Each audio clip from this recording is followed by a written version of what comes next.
So hello friends, welcome to our YouTube channel AS junction. दोस्तों, हमने motion of earth का topic पढ़ रहे थे हम लोग। उसमें हमारा फर्स्ट टॉपिक खत्म हो गया था एंड सेकेंड टॉपिक हम लोग कुछ और उस पर बात करने वाले थे। हम लोग एलओआई मतलब लाइन ऑफ इल्यूमिनेशन मतलब प्रदीप्ति रेखा, इसके बारे में हम पढ़ चुके थे। एक बार दोहरा लेते हैं। उस दिन हम क्या पढ़े थे, जो हमारी फर्स्ट पार्ट की वीडियोस थी उसमें था रोटेशन और रेवोल्यूशन। हमने पहले पढ़ा रोटेशन में क्या है, पृथ्वी अपने अक्ष पे घूम रही थी। रेवोल्यूशन में पृथ्वी चारों तरफ घूम रही थी।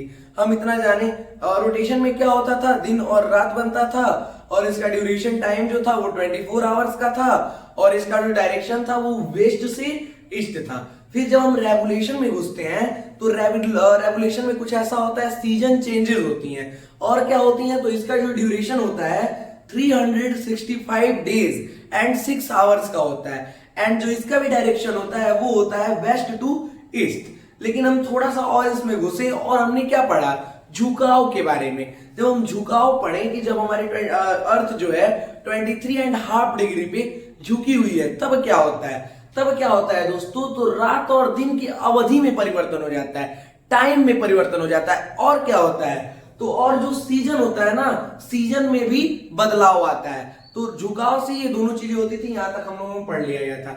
और इसके बाद हम पढ़े थे एक्सिस के बारे में कि भाई मान लो अगर ये हमारा गोल सर्कल है, इसमें हम चाहे यहां से लाएं, चाहे यहां से लाएं, चाहे यहां से लाएं, ऊपर का 90 डिग्री नीचे का, तो वो हमारा क्या बन जाता था, एक्सिस। हम ये पढ़ लिए थे। उसके बाद हम क्या पढ़े थे, एलओआई लाइन ऑफ इल्यूमिनेशन मतलब प्रदीप्ति रेखा। इसका मीन क्या होता है, जो दिन को रात से अलग करती है। ठीक है, ये ऐसी रेखाएं होती हैं जो यहाँ पे होती हैं और यहाँ जब हमारी पृथ्वी झुकी होती है तो एक्सिस यहाँ पे आ जाता है और यही रेखाएं यहाँ दिन और इधर रात, दिन और रात को अलग कर देती हैं। हम लोग यहाँ तक पढ़ चुके थे। अब हम इस पार्ट की वीडियो में पढ़ेंगे ना, जब हमारे पृथ्वी का झुकाव होता है वो 0 डिग्री होता है। मतलब जैसे कि आप समझो नॉर्मल हमारी पृथ्वी झुकी हुई नहीं है, 0 डिग्री पे एकदम बीच में है। ठीक है, तो केस फर्स्ट हमारा 0 डिग्री है। इसमें क्या होता है, तो देखो जब पृथ्वी एकदम सीधी होती है तो ऊपर 90 डिग्री, नीचे 90 डिग्री, इधर नाइट इधर डे। अब तुम खुद दिमाग लगाओ भाई, ये हमारा इक्वेटर है 0 डिग्री एंड ये ऊपर नॉर्थ हेमिस्फीयर, नीचे साउथ हेमिस्फीयर। यहाँ पे भी बराबर दिन होता है और यहाँ पे भी बराबर रात होती है।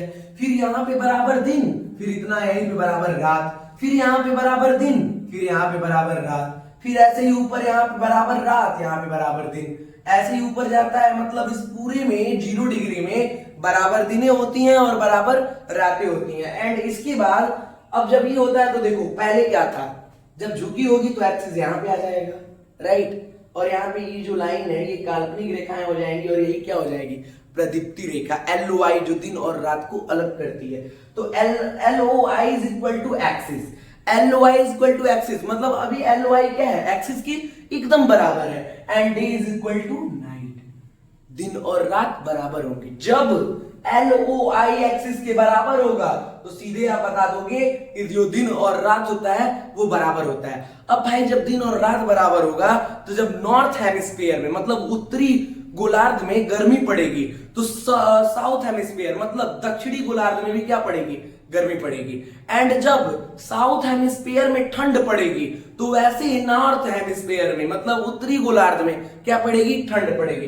वो यहाँ पे है। ये टॉपिक यहाँ तक क्लियर हुआ। जब हमारी पृथ्वी 0 डिग्री पे रहती है, 0 डिग्री इक्वेटर पे रहती है, तब क्या होता है, ठीक है, उसमें एलओआई एक्सिस के बराबर होता है तो दिन और रात बराबर होता है। इसके बाद जब हमारी पृथ्वी देखते हैं हम झुकी हुई है, मेन टॉपिक तो इधर पढ़ते हैं। ठीक है, किस सेकंड में बात ये होता है कि भाई अब हमारी पृथ्वी क्या हुई है, 23.5 डिग्री पे ऐसे झुकी हुई है। तब झुकता है तो क्या होता है, देखो अब दिमाग लगाना, ये अपना एक्सिस है भाई, एक्सिस, ये वेस्ट टू ईस्ट की तरफ घूम रहा है, मतलब वेस्ट से ईस्ट की तरफ घूम रहा है। ठीक, अब देखो, अब ये जो लाइन है ये देखो कितनी छोटी है, ये सूर्य से करीब है, मतलब ऊपर की लाइन, इसको हम बोलते हैं नॉर्थ हेमिस्फीयर। नॉर्थ हेमिस्फीयर जो है ना वो सन से बहुत करीब है एंड जो साउथ हेमिस्फीयर है ये सन से दूर है। तो दिमाग लगाओ, यहाँ पे क्या होगा, नॉर्थ हेमिस्फीयर पे ज्यादा गर्मी होगी और यहाँ पे थोड़ी सी ठंडक होगी। समझ में आया, कोई दिक्कत यहाँ तक नहीं, दिक्कत है। आगे देखो, अब यहाँ पे देखो भाई पूरा हमने यहाँ पे बनाया, ये हमारा कौन सा है, अटलांटिक सर्कल एंड जस्ट इसके ऊपर 23.5 डिग्री साउथ में ट्रॉपिक ऑफ कैप्रिकॉर्न मींस मकर रेखा एंड जस्ट उसके ऊपर 0 डिग्री मींस इक्वेटर। और एक चीज और याद रखना, पूरी दुनिया उलट पुलट हो जाए, इक्वेटर पे कुछ भी नहीं बदलेगा।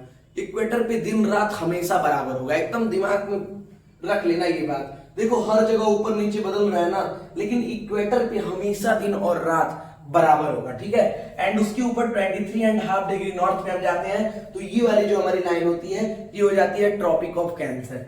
एंड जस्ट इसके ऊपर 66.5 डिग्री नॉर्थ पे ये आ जाता है आर्कटिक सर्कल। हम पूरा समझ गए। अब देखो भाई दिन और रात बड़ा और छोटा कैसे होता है। देखो अब यहाँ के पोर्शन में तुम देखना, यहाँ देखो क्या है, दिन कितना छोटा है और रात देखो कितनी बड़ी है, ठीक है। फिर इधर देखो रात इतनी बड़ी तो दिन इतना बड़ा, फिर इधर रात इतनी बड़ी तो दिन इतना बड़ा। ये क्या है, 0 डिग्री पे हम पहुंच रहे हैं तो इक्वेटर पे क्या होगा, हमेशा बराबर। अब 66.5 पे देख लो, रात छोटी दिन इतना बड़ा, ठीक है। समझ में आया, यहाँ पे रातें छोटी और दिने बड़े होते हैं। अब इसमें क्या होता है, देखो LY ये हमारा, इसके पहले क्या यहाँ पे रहता था एक्सिस। अब LY के बराबर एक्सिस नहीं है। पहला क्या हम कॉन्सेप्ट क्लियर कर लिए, जब झुकाव होता है, कोई पूछे झुकाव होगा तो क्या LY बराबर रहेगा एक्सिस के, तो आप तुरंत बोलेंगे नहीं, LY बराबर नहीं रहेगा। अब आएगी बात डे और नाइट की। जब LY बराबर ही नहीं रहेगा एक्सिस के तो दिन और रात भी बराबर नहीं होंगे, नॉर्मल सी बात है। यहाँ पे क्या हो रहा था, LY बराबर था, मतलब लाइन ऑफ इल्यूमिनेशन, प्रदीप्ति रेखा बराबर थी तो दिन और रात बराबर होता था। लेकिन यहाँ पे बराबर नहीं है तो नहीं होगा। अब यहाँ पे क्या होगा, जब नॉर्थ हेमिस्फीयर में गर्मी होगी तो साउथ हेमिस्फीयर में ठंडी होगी, और जब साउथ हेमिस्फीयर में ठंडी होगी तो नॉर्थ हेमिस्फीयर में क्या होगी, गर्मी होगी। हम लोग यहां तक क्लियर कर लिए। अब इसको एक डायग्राम में हम समझेंगे कि इसमें क्या है और किस तरीके से जो सन का ब्राइटनेस है वो किस एंगल पे पड़ता है। अब चलिए हम उसको समझते हैं। और इस पूरे डायग्राम में हम समझते हैं कि क्या कैसे हो रहा है। अब देखो भाई एक चीज ध्यान रखना, हमारी पृथ्वी क्या है, झुकी हुई है, बीच में इक्वेटर है, ऐसी झुकी हुई है, ठीक है। Equator 23.5 degree south, 66.5 degree south, 23, 66, ठीक है। यहाँ पे लिख लेंगे हम 23.5 डिग्री साउथ, अरे सॉरी 66.5 डिग्री साउथ है ना नीचे, and 23.5 degree south, and this is 0 degree, and 23.5 degree north, 66.5 degree north, ठीक है। डन यहाँ तक। फिर यहाँ पे झुकी हुई है तो फिर यहाँ पे ऐसे आएंगे और ये हमारा क्या हो जाएगा 23 डिग्री एंड 66 डिग्री, फिर 23 डिग्री ऊपर 66 डिग्री, फिर ऐसे झुकी हुई है ना तो ये हमारा 0 डिग्री हो जाएगा equator, 23.5 degree south, 23.5 degree south, and 66 रहेगा नीचे, 23.5 डिग्री नॉर्थ, एंड ऊपर 66.5 डिग्री नॉर्थ, ठीक। अब फिर इस वाले में क्या होगा, नीचे वाले में सेम ऐसे ही, ठीक है। बीच में हमारा equator 23.5 degree, 66.5 degree, 23.5 degree and 66.5 degree. मतलब इसमें क्या हो गया, 66.5 डिग्री हम लिख देंगे south, 23.5 degree south, 0 degree equator, 23.5 degree north and 66.5 degree north. अभी लास्ट वाला हमारा है तो इसमें क्या होगा, इसमें भी झुकी हुई है ना तो बीच में है हमारा क्या 0 डिग्री इक्वेटर, 23.5 डिग्री साउथ में जो कि ट्रॉपिक ऑफ कैप्रिकॉर्न है, एंड उसके बाद 66.5 डिग्री साउथ जो आर्कटिक अटलांटिक सर्कल है, और 23.5 डिग्री नॉर्थ जो कि ट्रॉपिक ऑफ कैंसर है, और ये 66.5 डिग्री नॉर्थ जो कि आर्कटिक सर्कल है। अब देखो भाई AY का मतलब होता है ना, AOI का मतलब वह अक्षांश जहां सूर्य का किरण लंबवत पड़ता है। अब एक चीज ध्यान देना, ये है ना यहाँ पे क्या होता है, हमारा सन का ब्राइटनेस किधर पड़ रहा है, 23.5 डिग्री पे पड़ रहा है कि नहीं। ध्यान से देखो इसमें क्या हो रहा है, हमारा सूर्य का प्रकाश सीधी 0 डिग्री इक्वेटर पे पड़ रहा है, और इस वाले पे कहां पड़ रहा है, सीधा हमारा सन का ब्राइटनेस 23.5 पे, और ऊपर फिर डायरेक्ट 0 डिग्री पड़ रहा है ना। समझ में आ रहा है कुछ, मतलब जो हमारा AOI है, AOI कब स्टार्ट करते हैं? जून से। AOI 1 जून को कहां रहेगा? सूर्य की लंबवत किरणें 1 जून को कहां रहेंगे? देखो सीधे 23.5 डिग्री नॉर्थ, 23.5 डिग्री नॉर्थ पे। इसके बाद कोई पूछेगा AOI मतलब सूर्य की लंबवत किरणें मार्च में कहां पे रहेंगे? तो बोलोगे यार 0 डिग्री, इस पे लंबवत इक्वेटर पे 21 मार्च को भाई कहां रहेंगी? 0 डिग्री पे, इक्वेटर पे रहेगा। और उसके बाद जब कोई पूछेगा सितंबर का बताओ, सितंबर में सूर्य की किरणें लंबवत कहां पड़ती हैं? तो तुम बताओगे AOI 22 सितंबर इज इक्वल टू कहां पे रहेगा? देख लो 23.5 डिग्री साउथ, 23.5 डिग्री साउथ पे। एंड लास्ट में जब आपसे कोई पूछेगा चलो अब दिसंबर का बताओ सूर्य की लंबवत किरणें कहां रहेंगी? तो AOI 21 दिसंबर इज इक्वल टू, देखो कहां पे है? 0 डिग्री पे है ना, यहीं पे रहेगी। ये आपको एकदम दिमाग में रख लेना है। अब हम थोड़ा सा समझ लेते हैं कि कहां पे ज्यादा बड़ी दिन होती है और कहां बड़ी ज्यादा रात होती है। अब इसके बाद वही हम समझने वाले हैं। हम समझेंगे कि कहां 24 घंटे का दिन होता है, कहां 24 घंटे की रात होती है, और कहां बराबर दिन होता है और कहां बराबर रात होती है। तो हम पहले उठाते हैं जहां पे सूर्य की किरणें लंबवत पड़ती हैं 21 मार्च को। तो ये जो होता है ना यहाँ पे long LOI is equal to axis, मतलब प्रदीप्ति रेखा के बराबर एक्सिस होता है तो दिन और रात बराबर होता है। मैंने पहले ही बता दिया। कभी भी ऐसा क्वेश्चन है प्रदीप्ति रेखा के बराबर हमारा एक्सिस है तो दिन और रात क्या होगा मेरे भाई? बराबर होगा। ठीक है, आगे देखो। अब इसको बोलते हैं स्पेशल डे इक्विनेक्स, विषुव। इसको हम स्पेशल डे इक्विनेक्स बोलते हैं। आपको कोई पूछेगा विषुव किसको बोलते हैं, तो आप पूछेगा विषुव में क्या कारण होती है, तो आप बोलोगे ना कि उस दिन भाई इतना जान लो कि जो LOI होता है वो एक्सिस के बराबर होता है तो दिन और रात बराबर होती है। इसी को हम बोलते हैं स्पेशल डे इक्विनेक्स। और इसके बाद 23 सितंबर को क्या होता है? देखो नहीं 22nd है, सॉरी 22 सितंबर को, 22 सितंबर को क्या होता है? LOI is equal to AI axis. मतलब इसमें क्या होता है? इसमें भी प्रदीप्ति रेखा अक्ष के बराबर होती है तो रात और दिन बराबर होता है और इसको भी स्पेशल डे विषुव बोलते हैं।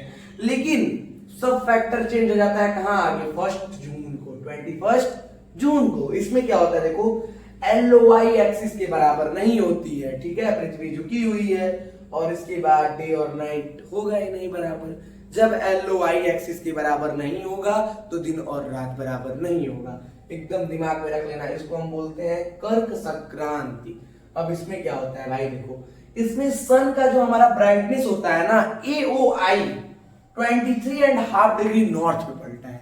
मतलब सूर्य का जो प्रकाश है, ऐसे सूर्य एकदम सीधे जहां पड़ रहा है 23.5 डिग्री नॉर्थ पे पड़ता है। एंड उसके बाद 24 आवर्स का डे होता है, 24 घंटे का दिन कहां होता है?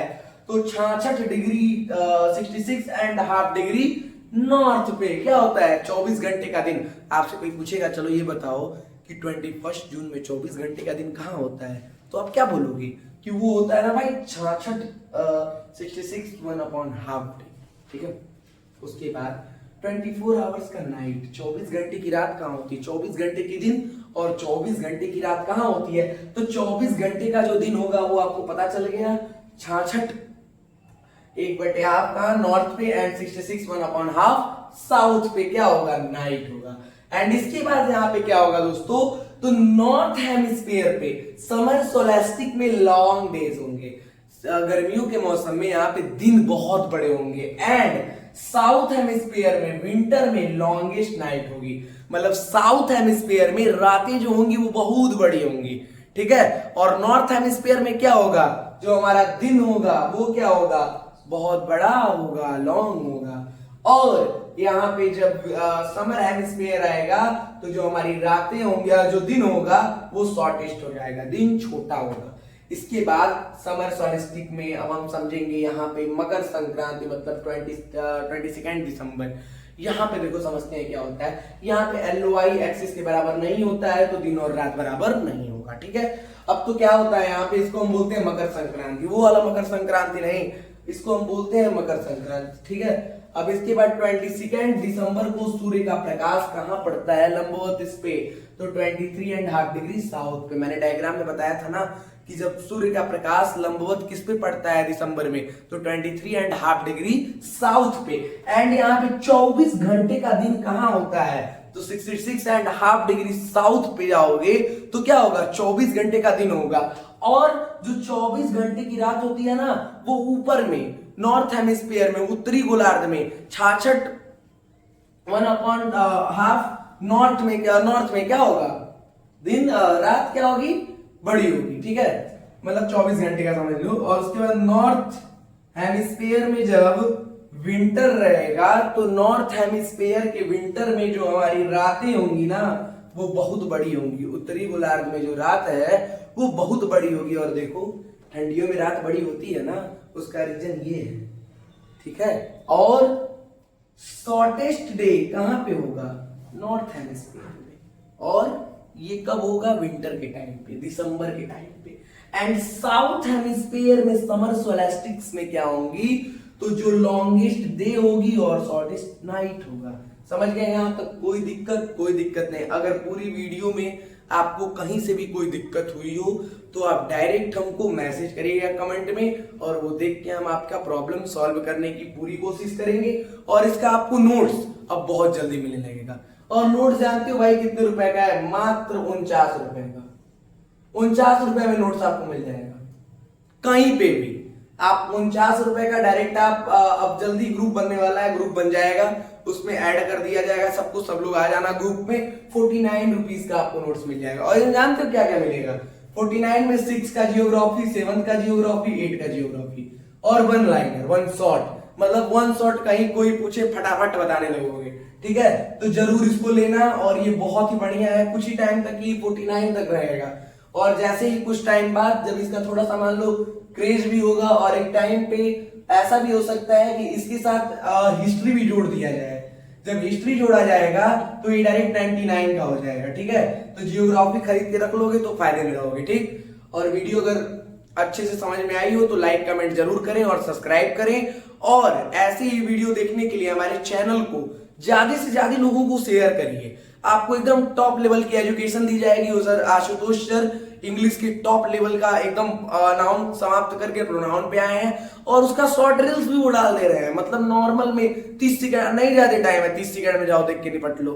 ठीक है, और तुम क्लास खत्म करो, प्रैक्टिस दो, हर एक चीज की व्यवस्था की गई है एकदम वीआईपी तरीके से। नाउन का क्लास पूरा खत्म हुआ है, 15 मिनट का पूरा वीडियो है, जाके वहां पे प्रैक्टिस कर लो सेट का, उसके बाद डन, कोई दिक्कत ही नहीं होगा। ठीक है, तो आज के लिए इतना ही, फिर हम अपने नेक्स्ट वीडियो में मिलते हैं। अगला वीडियो हमारा मैप है, मैप हम लोग पढ़ेंगे नेक्स्ट में। ठीक है, तब तक के लिए धन्यवाद।